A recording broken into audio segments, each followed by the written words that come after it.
Hello दोस्तों।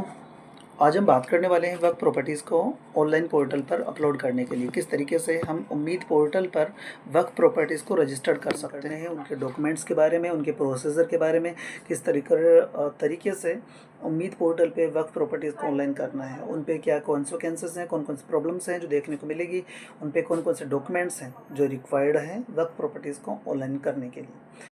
सबसे पहले आपको वेबसाइट पर जाना होगा। Umeed dot minority affairs dot G O V dot in करके एक वेबसाइट है, उस पर जाना होगा। वहाँ पे आप जाके अपने मोबाइल के नंबर के साथ में लॉगिन कर सकते हैं। जैसे आप उम्मीद पोर्टल पर जाकर लॉगिन करते हैं तो उसके बाद में अपलोड एग्जिस्टिंग रजिस्टर्ड वक्फ नाम से एक लिंक होता है, इस पर क्लिक करना होता है। और ये उस कंडीशन में आपको क्लिक करना है जब आपका ऑलरेडी वक्फ जो प्रॉपर्टीज़ है वो ऑलरेडी रजिस्टर्ड है वक्फ के साथ के अंदर। और अगर ऐसी प्रॉपर्टी जो वक्फ में रजिस्टर्ड नहीं है लेकिन कोई वक्फ करना चाहता है एज़ पर द लॉ, तो वो उसमें न्यू वक्फ रजिस्ट्रेशन पे क्लिक कर सकते हैं। या फिर अगर वक्फ की कोई लिटिगेशन है, मैटर चल रहा है, वाद विवाद चल रहा है, तो उसके लिए आप लिटिगेशन पे क्लिक कर सकते हैं। और जैसा कि हमें वो प्रॉपर्टीज़ वक्फ पे अपलोड करनी है जो ऑलरेडी वक्फ के अंदर रजिस्टर्ड है, तो उसके लिए हम अपलोड एग्जिस्टिंग रजिस्टर्ड वक्फ प्रॉपर्टी पे क्लिक करेंगे। लेकिन आपको ये बता दें कि जो वक्फ प्रॉपर्टीज़ हैं उसे रजिस्टर करना इतना आसान नहीं है। जिस तरीके से पोर्टल को बनाया गया है, क्रिएट किया गया है, वो इस तरीके से क्रिएट किया गया है कि जब तक आपके पास प्रॉपर डॉक्यूमेंट नहीं होंगे तब तक आप किसी भी प्रॉपर्टीज़ को उम्मीद पोर्टल पे नहीं ऐड कर पाएंगे। उसका रीज़न ये है, और इसका वीक पॉइंट ये बताया जाता है। वीक पॉइंट ये रहेगा इसका कि बहुत सारी ऐसी प्रॉपर्टीज़ हैं जो वक्फ बाय यूज़र हैं, उनकी कोई भी कहीं पर भी कोई कमेटी नहीं बनी हुई है, ना कोई इंतज़ामिया कमेटी बनी हुई है, ना ही वक्फ की तरफ से कोई ऐसी डाउन स्टैंडर्ड में कमेटी बनी हुई है। क्योंकि जिला जो वक्फ कमेटी होती है वही उसका सार संभाल रख रखाव करती है। लेकिन डाउन स्टैंडर्ड में ऐसी कोई भी कमेटी, इंतज़ामिया कमेटी देखने को नहीं मिलती, और मिलती है तो बहुत ही कम रेयर केसेस में मिलती है जो कि वक्फ के अंदर रजिस्टर्ड नहीं होती है।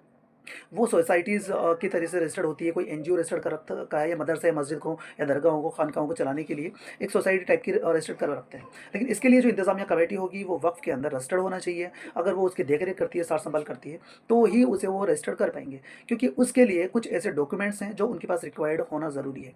और जैसे आप वक्फ पोर्टल ओपन करते हैं तो उसके अंदर वक्फ एड एग्जिस्टिंग वक्फ प्रॉपर्टीज आप क्लिक करेंगे, और नया वक्फ प्रॉपर्टीज़ ऐड करने के आप जैसे क्लिक करेंगे तो उसके ऊपर सबसे पहले जो एक पॉइंट आएगा वो लिखा, do you have any Waqf properties under your management before 8 अप्रैल 2025। मतलब आपके पास कोई ऐसी प्रॉपर्टीज़ हैं जो आपके अंदर मैनेजमेंट में है और 8 अप्रैल 2025 से पहले तक की है। तो अब जब प्रॉपर्टीज़ के लिए कोई इंतज़ामिया कमेटी नहीं है, जैसे कि हम वैसे ले लें कि निवाई के अंदर देखा जाए तो 100+ बीघा है। वो सिर्फ निवाई और वहाँ के आसपास के एरियाज़ के अंदर ही 100 बीघा प्लस ज़मीनें हैं। लेकिन उनकी इंतज़ामिया कमेटियाँ नहीं हैं मस्जिदों के अंदर, तो उनकी देख रेख का ज़िम्मा किसके ऊपर है? जिला वक्फ कमेटी के ऊपर है। जिला वक्फ कमेटी में अगर हम देखेंगे तो बहुत सारी वीक पॉइंट्स अपने को देखने को मिलेंगे। लेकिन फिलहाल हम बात करने वाले हैं कि वक्फ प्रॉपर्टीज़ के अंदर क्या क्या मिस्टेक्स, जो पोर्टल है उसमें क्या वीकनेस है जो अपग्रेड करने की ज़रूरत है। साथ में और कोई भी जो वक्फ प्रॉपर्टीज़ है उसको अगर आप अपलोड करते हो तो उसमें क्या क्या परेशानियाँ आएगी आपको अपलोड करने के अंदर, और साथ ही आपको कौन कौन से डॉक्यूमेंट्स हैं जो आपको यहाँ पर अपलोड करने पड़ेंगे। पहली तो सबसे बड़ी दिक्कत तो ये आएगी कि इस प्रॉपर्टीज़ को, कोई भी जो वक्फ प्रॉपर्टीज़ होती है उसको वही अपलोड कर सकता है पोर्टल के ऊपर जिसके अंडर में मैनेजमेंट कमेटी के अंडर में हो और कमेटी बनी हुई हो। अगर नहीं होगी तो जब वेरीफाई के लिए आपके पास कॉल आएगा वक्फ बोर्ड से, तो वो आपने जो प्रॉपर्टीज़ ऑनलाइन की है उस प्रॉपर्टीज़ को पेंडिंग करके रिजेक्ट कर देंगे। तो मेन सेंस ये है कि जो आप मेहनत करेंगे उसको अपलोड करने की, वो सारी मेहनत आपकी बेकार हो जाएगी। तो अगर आपके अंडर में कोई प्रॉपर्टीज़ है जो वक्फ के अंदर रजिस्टर्ड है और आप उसके मुतवल्ली हैं, उसकी देखरेख करते हैं, या फिर आपने इंतज़ामिया कमेटी बना रखी है जो वक्फ के अंदर रजिस्टर्ड है, तो ही आप उसको ऑनलाइन करें।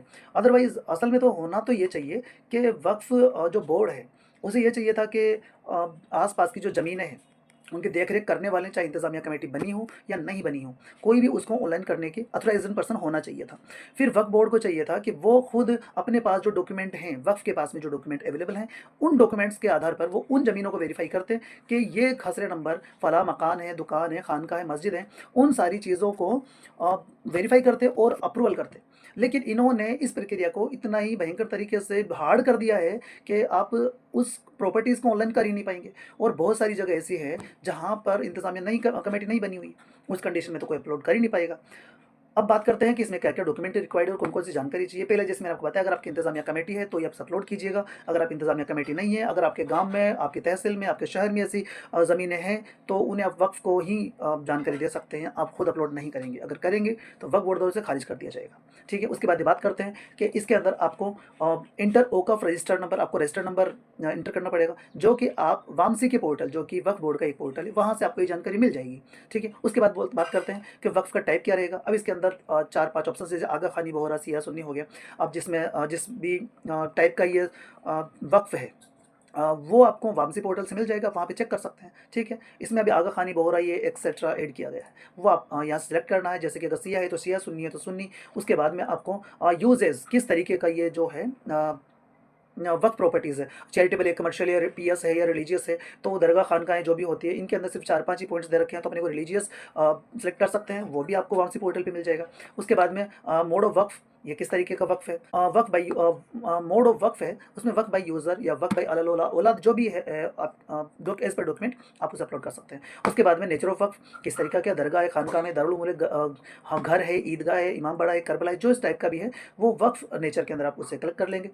उसके बाद में ये कब बनी है, इसको वक़्फ़ के अंदर कब क्रिएट किया गया है।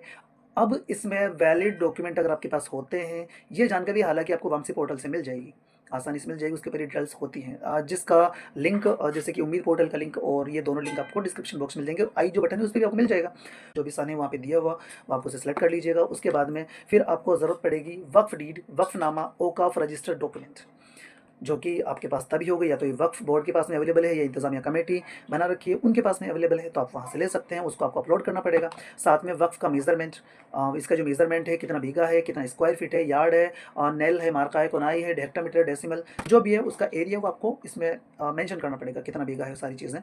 अब मेन चीज़ें ये आती है कि आप सारी ज़मीनों को ये आप देख पाएंगे कि फॉर एग्जाम्पल कि मेरे पास 10 बीघा ज़मीन है जो कि वक्फ की है, तो उसमें आसानी से मैं आपको डाल दूंगा कि 10 बीघा है। ठीक है? लेकिन दिक्कत इसमें फिर ये आएगी, जैसे आप एड्रेस ऑफ द वक्फ के अंदर आएगा, जैसे कि रूरल अर्बन आपको सेलेक्ट करना है। ठीक है? यहाँ आपको कोई दिक्कत नहीं आएगी, आप वहाँ भर सकते हैं। एलजीडी कोड है, ऑटोमेटिकली आ ही जाता है, जैसे कि आप अपना एड्रेस वगैरह डालेंगे तो वहाँ पे आ जाएगा। उसके बाद में खसरा नंबर आपको ऑनलाइन राजस्व विभाग में, जैसे कि आप वामसी पोर्टल से चेक करेंगे तो आपके खसरा नंबर अवेलेबल अगर नहीं होते हैं, तो इसकी जानकारी आपको कहाँ से लेनी पड़ेगी, वक्फ बोर्ड राजस्थान जो ट्रिब्यूनल है जयपुर में है वक्फ बोर्ड का, तो वहाँ से आप ले सकते हैं। ठीक है? उसके बाद में आपको पट्टा नंबर, प्लॉट नंबर, खसरा नंबर, खेवट नंबर, जो भी आपके पास अवेलेबल, सर्वे नंबर, वो सब आपको इसमें ऐड करना पड़ेगा।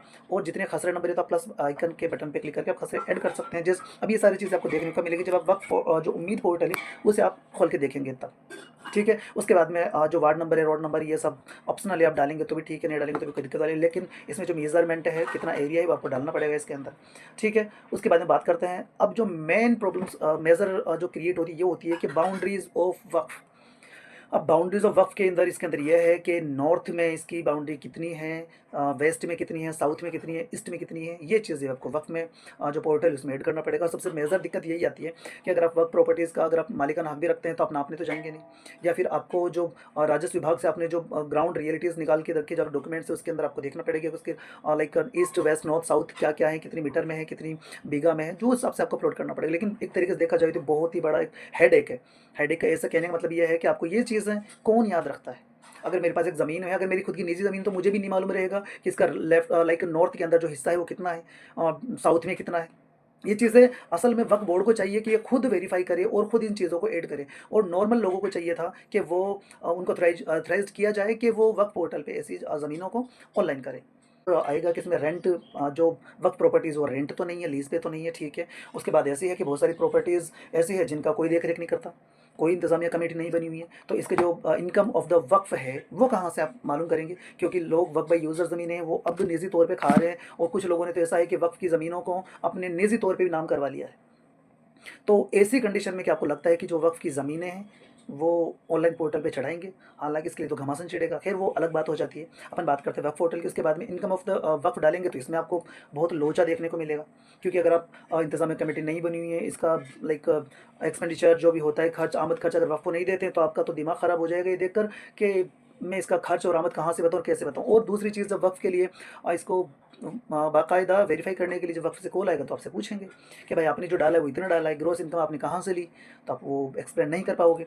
तो ये इसका सवाल का जवाब भी अगर देखा जाए तो मेरे पास तो नहीं है, क्योंकि अगर आप जैसे ही फाइनेंशियल ईयर के बाद में आप ग्रॉस एनुअल इनकम डालेंगे, उसके बाद फिर एक्सपेंडिचर यानी खर्चा डालेंगे, तो इसमें 20% से ज़्यादा कोई भी जो कमेटी वो खर्च कर नहीं सकती है एज़ पर द लॉ वक्फ। लेकिन अगर आप ये डालेंगे तो उसमें भी वो सवाल खड़ा करेंगे जब ठीक है। उसके बाद में एक्सपेंडिचर जो खर्चा होता है तो उसके लिए आपको बाकायदा डॉक्यूमेंट अपलोड करने पड़ेंगे, ठीक है। उसके बाद में खर्चा वगैरह डालने के जैसे आप डालते हैं, उसके बाद में आता है इज़ दिस वक्फ एक गवर्नमेंट लैंड, जो ये वक्फ की जो प्रॉपर्टीज़ वो गवर्नमेंट लैंड में है, अगर हाँ है तो यस करना है, नहीं तो नहीं, नो पे क्लिक करना है। Whether the properties under encroachment alienation and encumbrance, ये जो ज़मीन है वक्फ की प्रॉपर्टी है वो कहीं किसी का कब्जा तो नहीं है, अगर है तो आपको यस करना, नहीं है तो ना करना है। इस पर कोई लिटिगेशन चल रहा है, कोई मामला चल रहा है तो यस करना, नहीं चल रहा है तो नो करना है, ठीक है। उसको सेव एज ड्राफ्ट जरूर करते जाएं, उसमें रीज़न ये रहेगा अगर आप सेव एज ड्राफ्ट नहीं करेंगे तो पूरा का पूरा जो आपने डेटा डाला है वो लाइट गई या फिर कुछ इशू क्रिएट है तो सारा बंद हो जाएगा, ठीक है। तो सेव एज ड्राफ्ट करते रहें।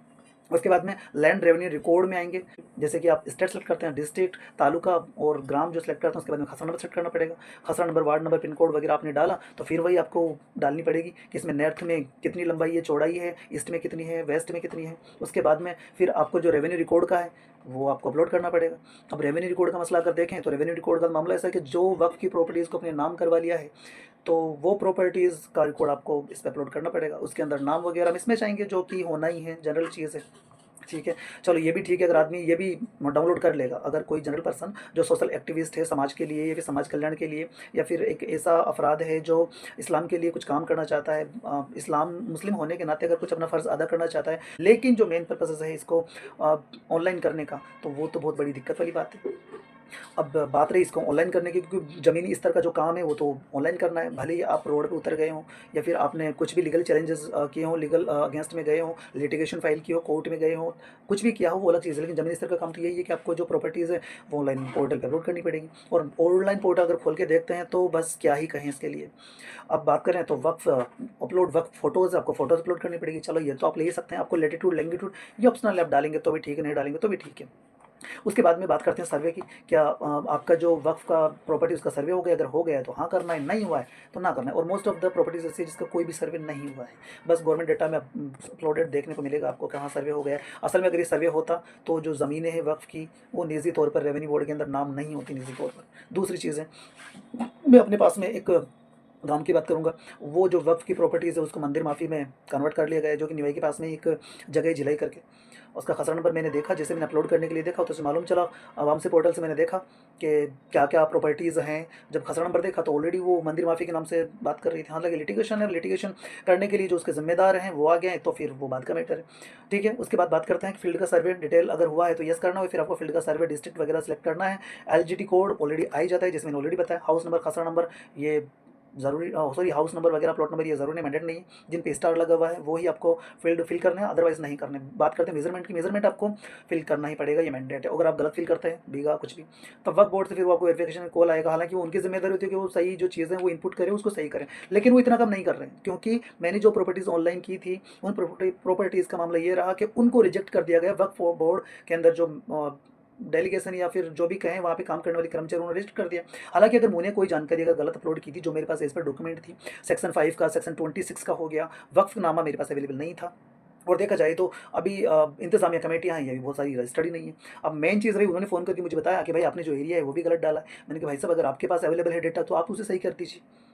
तो उन्होंने सही करना दुरुस्त नहीं समझा और उन्होंने डायरेक्टली उसे रिजेक्ट कर दिया। हालांकि मैं उस चीज़ का बताऊंगा इस वीडियो के अंदर, आप देखेंगे। उसके बाद वक्फ की बाउंड्रीज़ हैं तो उन्होंने कहा वक्फ की बाउंड्रीज़ आपने सही डाली नहीं है। अरे भाई अगर मैंने सही नहीं डाली है, मेरे पास अगर प्रॉपर डॉक्यूमेंट, कुछ डॉक्यूमेंट्स नहीं है तो वेरीफाई करने के लिए आप बैठे हुए हैं, आपके पास सारे डॉक्यूमेंट है A0 से लेकर लास्ट तक का, तो आप उसे सही कर सकते हैं। कि आपके पास अथोराइजेशन नहीं है तो लिख के दीजिए अपर अथॉरिटीज़ को, ताकि वो आपको एक्सेस दे। क्योंकि आपको जो जनरल पब्लिक है उनको तो आपने बाउंड कर रखा है कि आप उनको अथोराइजेशन देंगे नहीं, ठीक है। उसके बाद में बात करते हैं कि whether you notification gazette notification published for this ओकाफ, क्या गजट नोटिफिकेशन है ओकाफ की इस प्रॉपर्टीज़ के लिए पब्लिश्ड हुआ है। अगर हुआ है तो आपको यस करना है, और यस करेंगे तो फिर आपको गजट नोटिफिकेशन की डेट डालनी पड़ेगी और साथ में उसको अपलोड भी करना पड़ेगा। गजट नोटिफिकेशन वो आपको वक्फ से लाना पड़ेगा। अगर नहीं ला पाते हैं आप तो जो वामसी पोर्टल है आप वहाँ से डाउनलोड कर सकते हैं। हालांकि वो जो पूरा का पूरा पेज है वही डाउनलोड करके अपलोड कर सकते हैं, लेकिन बेहतर तो रहेगा वक्फ से जाके लाएँ, क्योंकि इतने इसके अंदर जितने भी जो डॉक्यूमेंट्स हैं वो आपको वक्फ से ही लाने पड़ेंगे, मोस्ट ऑफ द डॉक्यूमेंट। आप सिर्फ एक काम चलाऊ चीज़ें हैं जो आप वामसी पोर्टल से डाउनलोड करके या देख के चेक कर सकते हैं, लेकिन बेहतरीन तो वो है अगर आप वक्फ से ही बोर्ड से ही लाकर इसमें अपलोड करें, चीज़ों को अपलोड करें डॉक्यूमेंट्स के साथ में। ठीक है, उसके बाद करते हैं म्यूटेशन।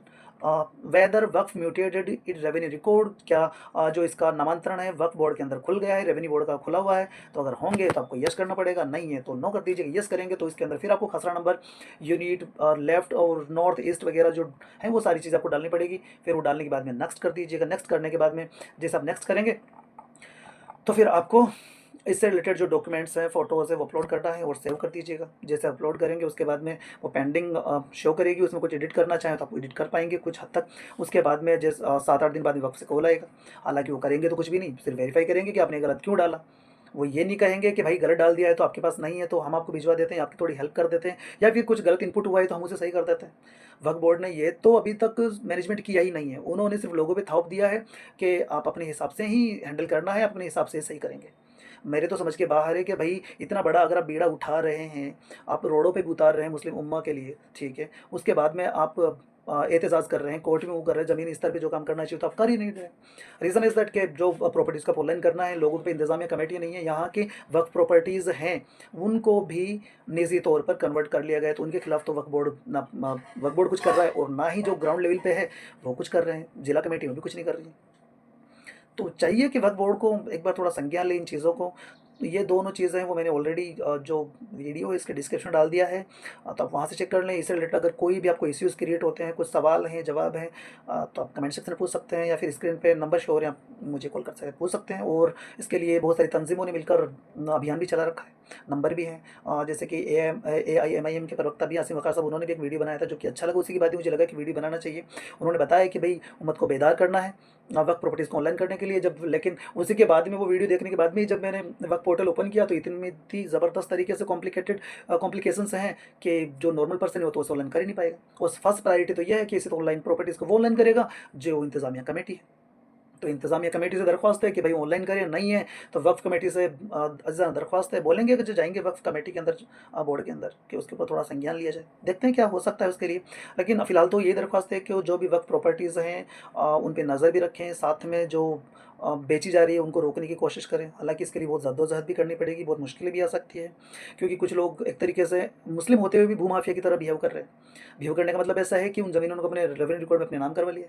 अब उसका आप डिफेंस करेंगे, रोकने की कोशिश करेंगे तो वो आपके मारने पीटने की धमकियाँ देंगे। तो बहुत सारे ऐसे कॉन्सिक्वेंसेस हैं जो देखने को मिलेंगे। लेकिन अभी लोगों से और वक्फ बोर्ड से ये दरख्वास्त है कि जो प्रॉपर्टीज़ है उनकी इंतज़ामिया कमेटी बनाए, सार संभाल करे, और जो इंक्रोचमेंट है, कब्ज़ा है, उनको छुड़वाएं। ध्यान दें क्योंकि ये जो ज़मीन है ये अल्लाह की ज़मीन है एज़ पर तो वक्फ लो, क्योंकि सबसे पहले तो हज़रत उमर ने उस चीज़ को स्टार्ट किया था, आप सल्लल्लाहु अलैहि वसल्लम ने वक्फ की थी ज़मीनें, अल्लाह के नाम से मस्जिदें बनाई, कब्रिस्तान बनवाई, और भी दीगर चीज़ें हैं जो भी है वो बनवाई है। और वही ज़मीनें आज हमारे बाप दादाओं से हम तक पहुँची है और हम उन ज़मीनों को बेच बेच के खा रहे हैं, अपने नामों में लगा रहे हैं। तो चाहिए कि अगर कोई भी लीगल इश्यूज़ हो, लीगल क्वेश्चन हो, कुछ भी प्रॉब्लम्स हो, आप सवाल कर सकते हैं।